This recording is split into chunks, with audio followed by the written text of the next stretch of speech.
J'ai parlé de mon homosexualité à 17 ans pour la première fois, à mon frère et à mon cousin. Ho parlato della mia omosessualità per la prima volta quando avevo 17 anni, l'ho fatto con mio fratello gemello e mio cugino. Je suis d'une famille de 5 enfants.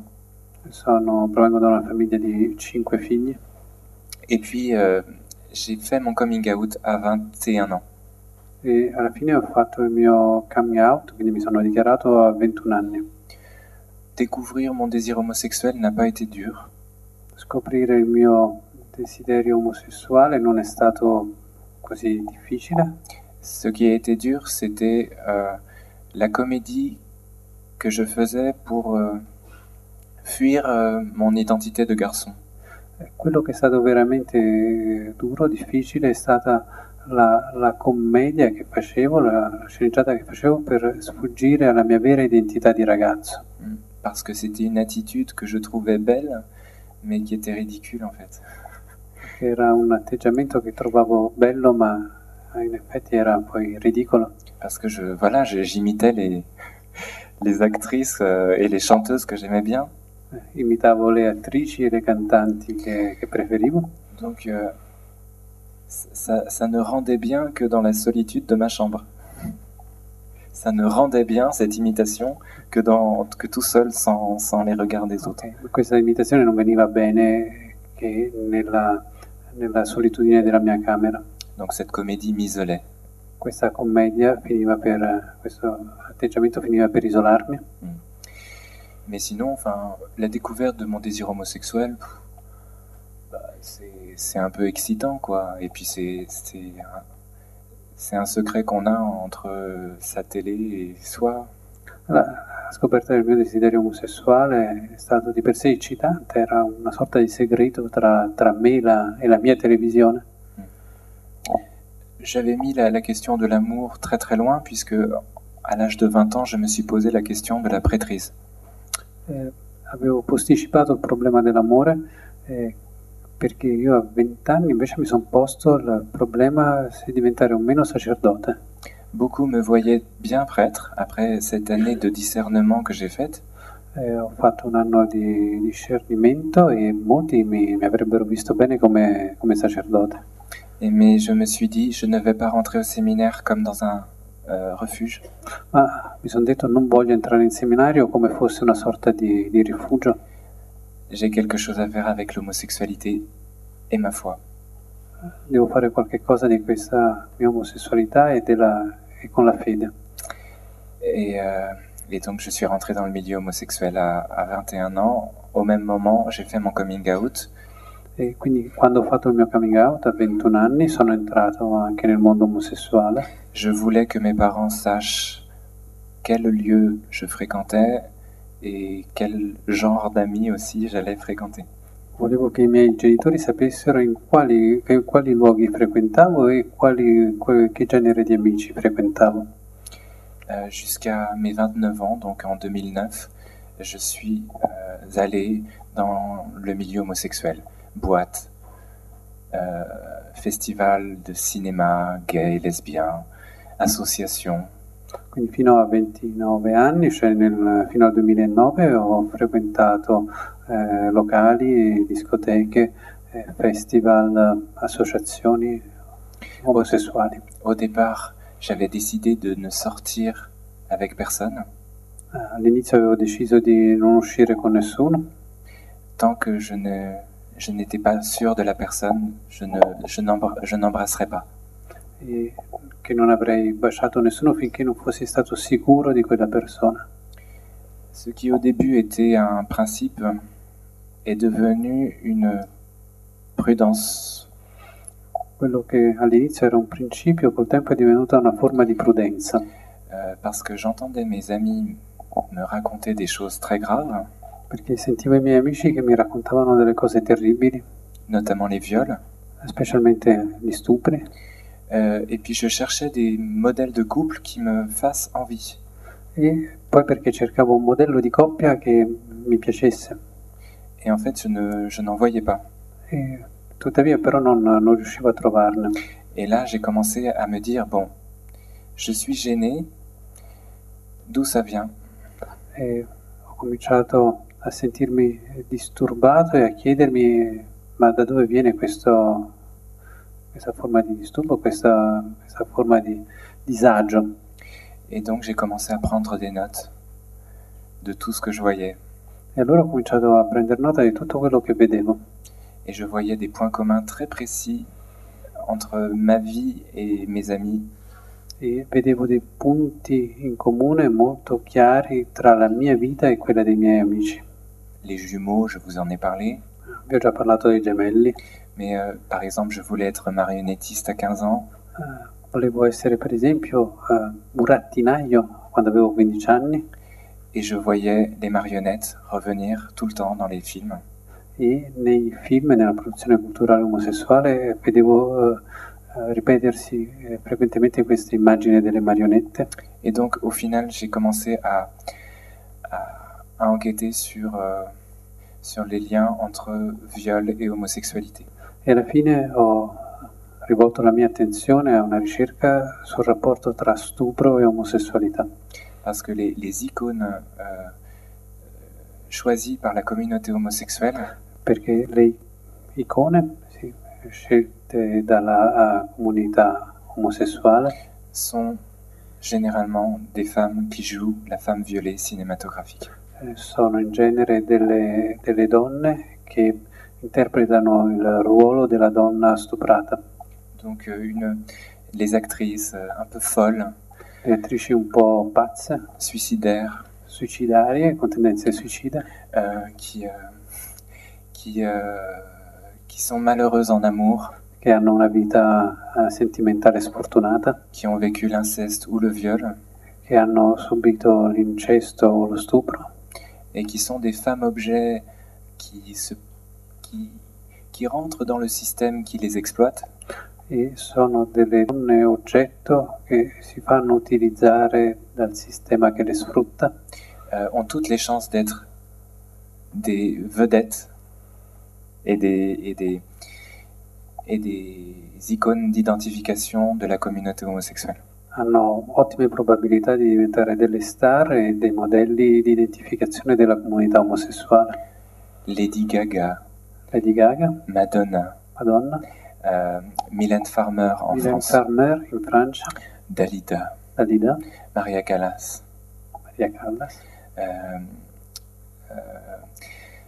Judy Garland aux États-Unis. Son suicide a créé les révoltes de Stonewall à New York. Il suicidio di Judy Garland è stata una delle cause della rivolta di Stonewall a New York. C'est les premiers mouvements d'émancipation homosexuelle. Si tratta del primo movimento di emancipazione omosessuale. Et donc, quand je vous parlais du viol, quindi vi parlo dello stupro, c'est ce qui est général dans la communauté homosexuelle, ce n'est pas le viol. Quello che è l'elemento unificante nella comunità omosessuale non è lo stupro, mais c'est le fantasme de viol. Ma il fantasma, l'ombra dello stupro. C'est-à-dire une peur de la différence des sexes. Ovvero una paura della differenza dei sessi. Et une identification soit à la femme violée cinématographique, soit au macho violeur.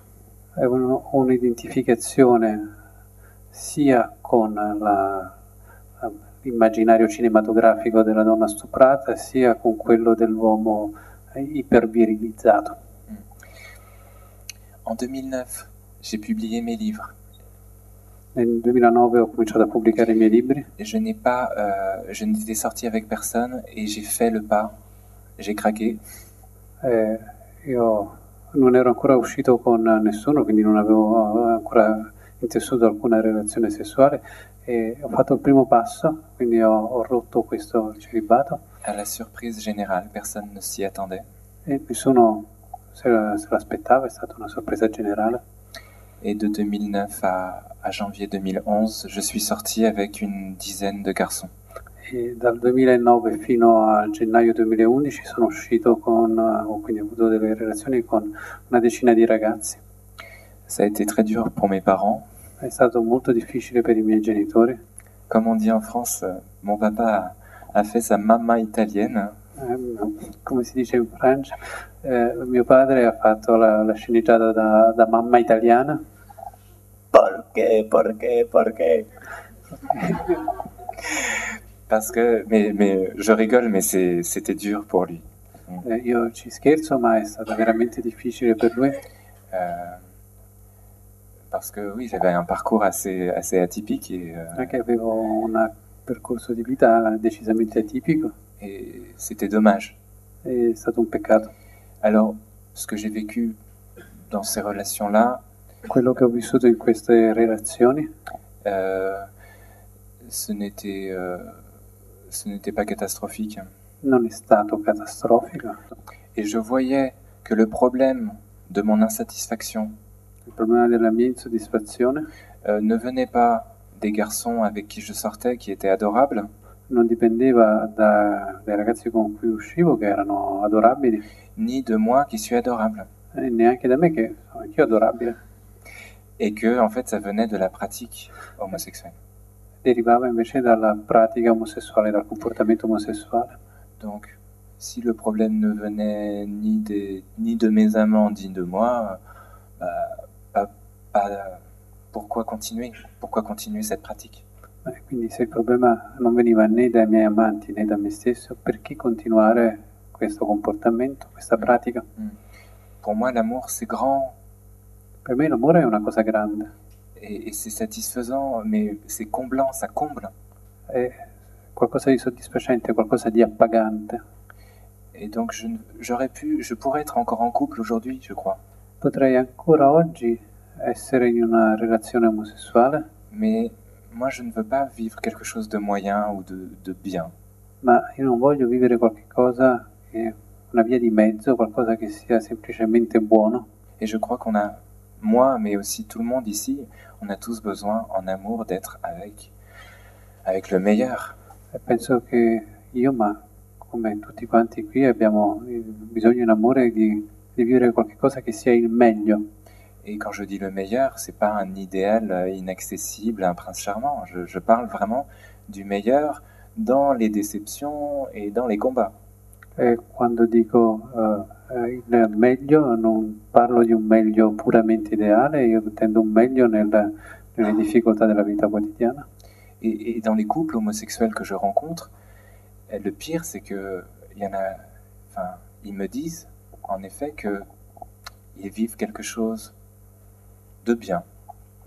Nelle coppie omosessuali che incontro, il peggio è che mi dicono che vivono qualche cosa di buono, mais qui ne les comble pas. Ma che non li appaga veramente. Et si on me dit le contraire, moi je demande à rencontrer. E se qualcuno mi dice il contrario, io chiedo di poterli incontrare. Je peux toujours changer d'avis, il n'y a pas de souci. Potrei sempre cambiare di opinione, non bisogna aver paura. Mais c'est vrai que l'amour total, c'est l'ouverture à la différence des sexes. Ma è anche vero che l'amore totale è l'apertura alla differenza dei sessi. Donc dans le meilleur des cas, c'est une belle amitié que je vois. Quindi quello che vedo nelle relazioni omosessuali, nella migliore delle ipotesi, è una bella amicizia. Mais qui est malheureusement gâchée par une confusion avec l'amour. Ma rovinata da una confusione con l'amore.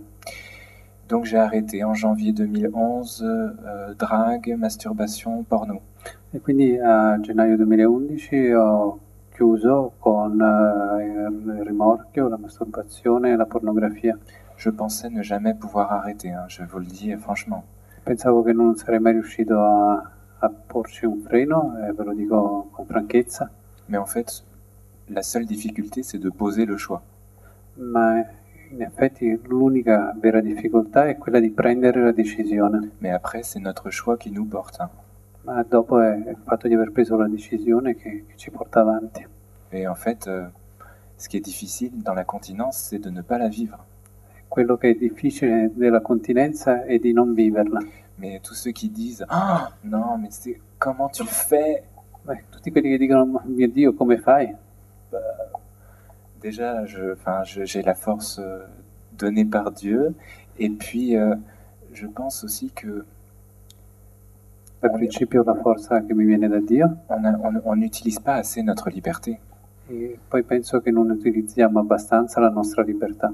Quand on va faire quelque chose de mal, Quando facciamo qualche cosa di male, on a juste à dire à notre enfant capricieux intérieur, dobbiamo dire al nostro bambino interiore cosa? non. C'est pas compliqué. Non è così difficile.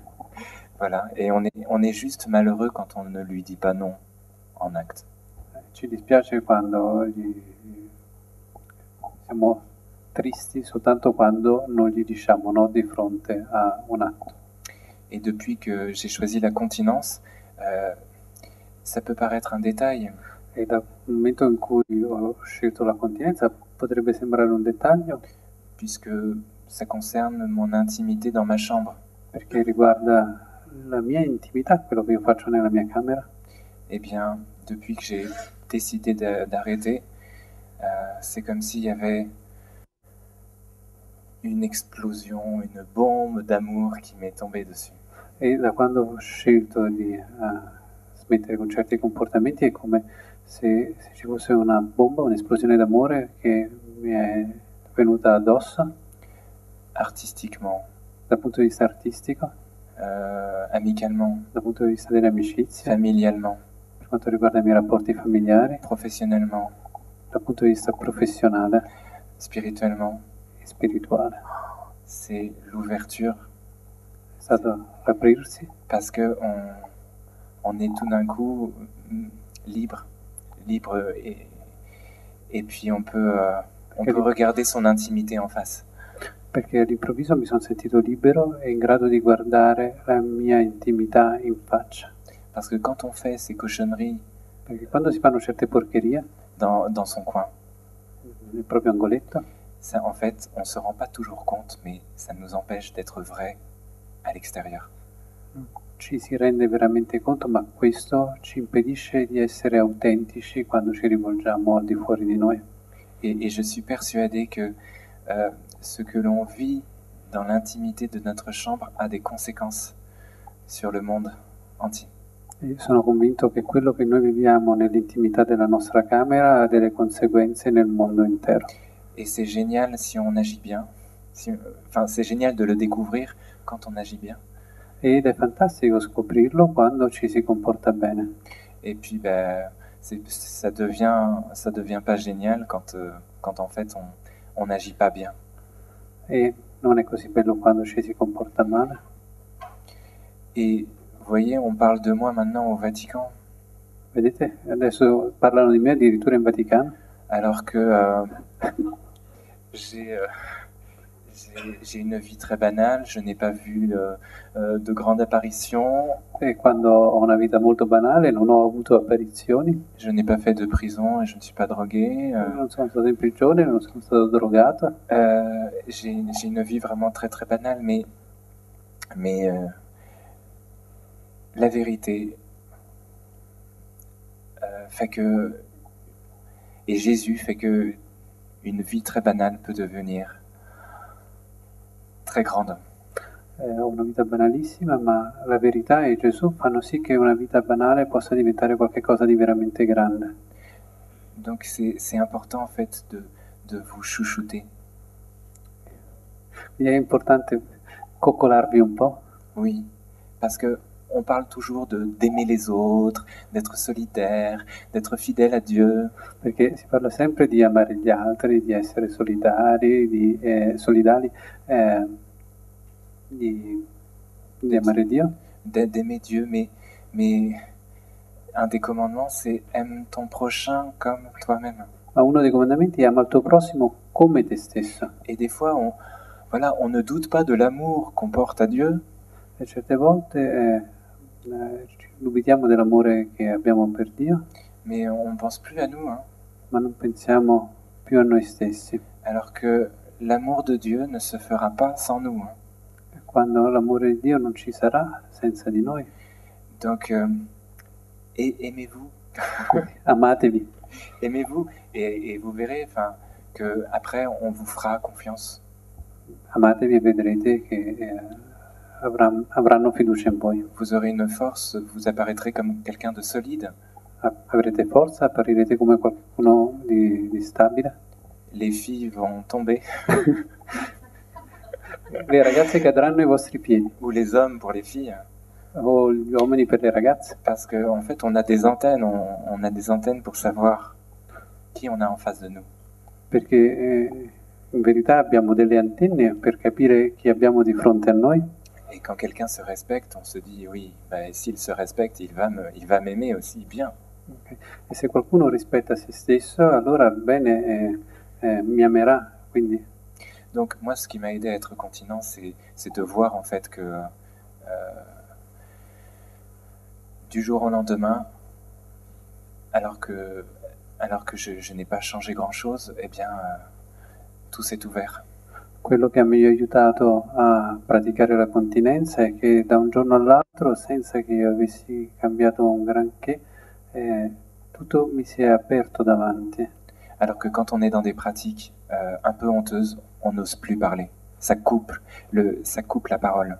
Mentre quando si è invischiati in delle pratiche vergognose non si osa più parlare, la bocca rimane chiusa. Et pour terminer, les personnes homosexuelles qui commencent à pratiquer l'homosexualité, E per concludere, le persone omosessuali che cominciano a praticare l'omosessualità, il y a deux choses qui se passent, très graves. accadono due cose gravi che C'est systématique. Ils coupent les ponts avec l'Église tagliano con la Chiesa et ils n'osent plus parler d'homosexualité. e non hanno più il coraggio di parlare dell'omosessualità. Alors que la continence, vraiment, c'est ce qui libère. Quando invece la continenza è quello che rende liberi Et ça libère la parole sur l'homosexualité. e libera la parola sull'omosessualità Et puis on peut retrouver l'Église qu'on aime et se donner pleinement.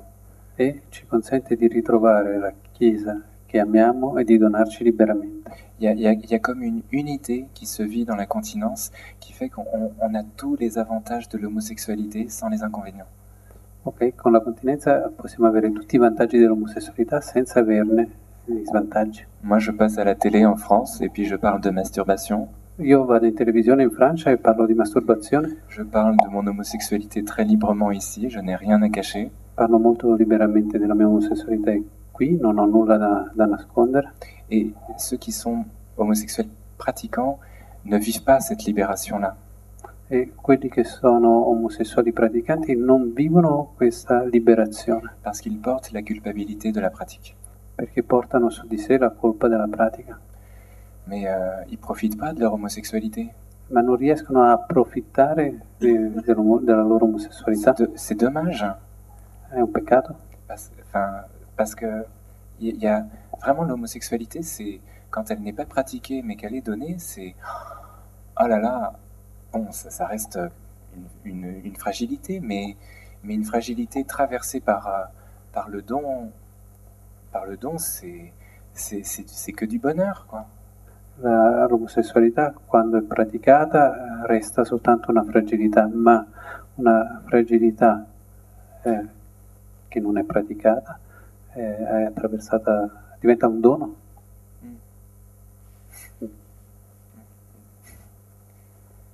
C'est fini. Donc, merci beaucoup d'être venu ce soir, même jusqu'à tard. Et puis, je sais qu'il y a des gens qui ont des vies de famille ou qui ont des études. Donc, merci beaucoup. Allora, grazie a tutti per essere venuti e restati fino a tardi. So che ci sono delle persone che hanno una famiglia Et pour conclure, n'ayez pas peur per concludere non abbiate paura de nous rencontrer. di incontrare noi Personnes homosexuelles, persone omosessuali, même si vous n'êtes pas d'accord avec notre pratique, anche se non siete d'accordo con le nostre pratiche, ça ne vous empêche pas de nous montrer votre amour. questo non vi impedisce di poter mostrare il vostro amore. C'est important de dire ce que vous pensez de notre pratique, d'être dans la vérité, parce que c'est ça le vrai amour.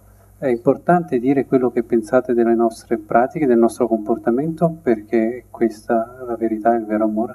J'ai pas pu aborder toutes les questions de comment parler aux enfants, qu'est-ce qu'on fait quand on a un proche qui nous dit qu'il est homo.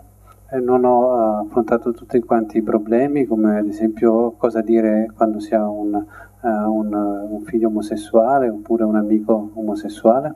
Il nous faudrait 5 heures. Ci vorrebbero 5 ore. Mais au moins, déjà, faites confiance à ce que dit l'Église sur l'homosexualité et sur la place de la charité. Ma affidatevi a quello che dice la Chiesa sull'omosessualità e usate sempre un atteggiamento caritatevole. C'est la personne et la relation qui est première, qui sont premières. È la persona e la relazione che sono le cose più importanti. Après, la charité sans la vérité, c'est du flan. La carità senza la verità è qualcosa di falso. C'est comme ça qu'on dit le flan? Bon, on va dire que oui. Donc il faut vraiment, enfin, c'est important aussi de dire ce que l'on pense. È importante dire quello che si pensa. Parce qu'il y a des personnes qui souffrent vraiment de la pratique. Perché ci sono delle persone che soffrono veramente per il comportamento omosessuale. Donc célébrons notre relation. Quindi celebriamo le nostre relazioni, festeggiamo le nostre relazioni. Et puis, si nous pouvons, avec délicatesse, connaître cette vérité et cette souffrance qu'il y a derrière la pratique. Quindi se potremmo conoscere con delicatezza questa sofferenza che c'è dietro la pratica. Sans dolorisme, catho.